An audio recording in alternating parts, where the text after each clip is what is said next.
Hi, welcome to my West Midlands garden here in the UK. It's the end of January 2026 and so far we've had 2 storms, snow, frost, the odd days of sunshine and lots of rain. I was wary of venturing out into my garden after Storm Goretti because she had broken a telephone line which lay across my plot. I'm no scientist, but snow after all is water, and water and electricity aren't a great combination. But some of my plants seemed to be burdened under the snow's weight, so I did finally go out to relieve a few.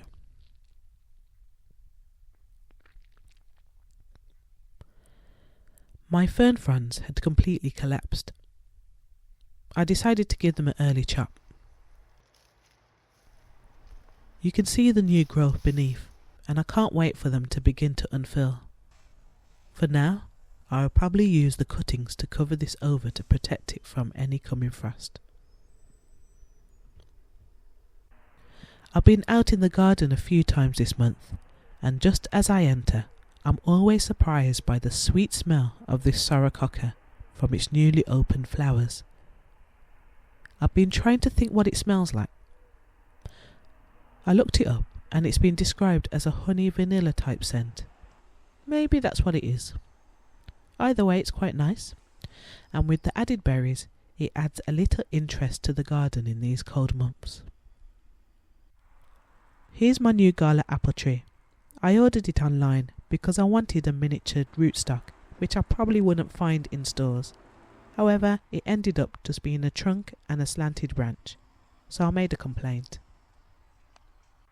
Could train it into a better shape, which I'm doing with my silver birch right now, but this really wasn't what I was expecting, so the company's sending me a new one. My favourite rose is going strong. It's a David Austin rose called Emily Bronte, a birthday gift from my mum. Nearly all my roses are gifts other than the one I bought to commemorate Queen Elizabeth's death, so they all have sentimental value. I'm a bit late in giving my roses a prune. I really need to get onto it. My poor Mexican orange. This was damaged during Storm Goretti with one of its main branches snapping.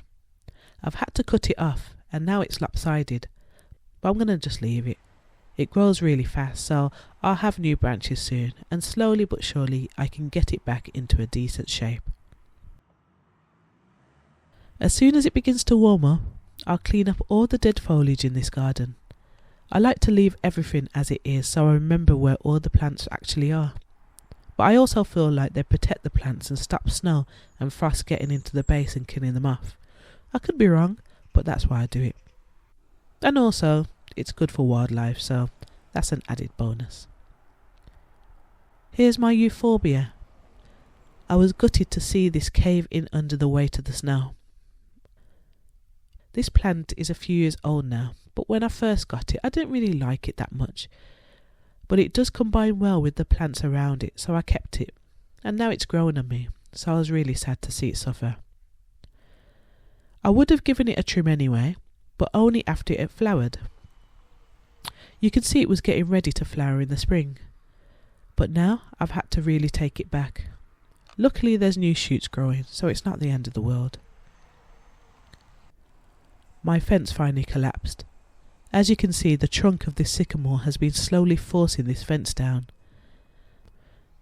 There's also a lot of rubbish and debris on the other side which is making things worse.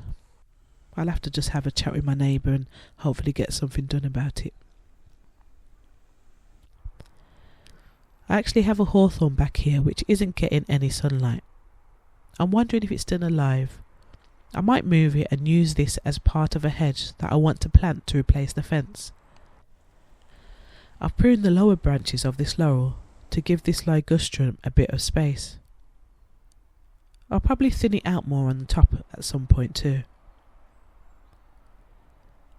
I do love trees, but I don't want big trees that take over the garden, so usually I just buy shrubs and cut them into a tree shape.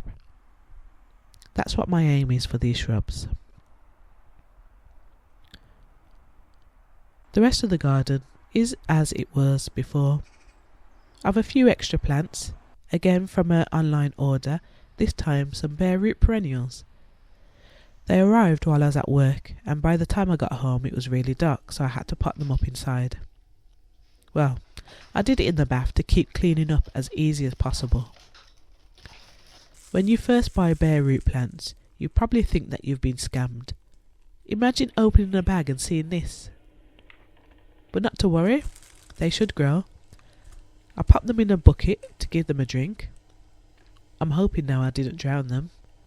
And then I put them in some fresh compost. Now they're outside, so that they can toughen up. A rule for the plants in my garden is you have to be tough, else you can't live here. I don't have time to pamper plants. I've also propagated some of my house plants, just out of curiosity really. They all seem to take, so now I've got all these plants to sort out. Anyway, that's another story for another time. All I know is they need to go, because I need to make space for my seedlings, which is the first task for when February comes.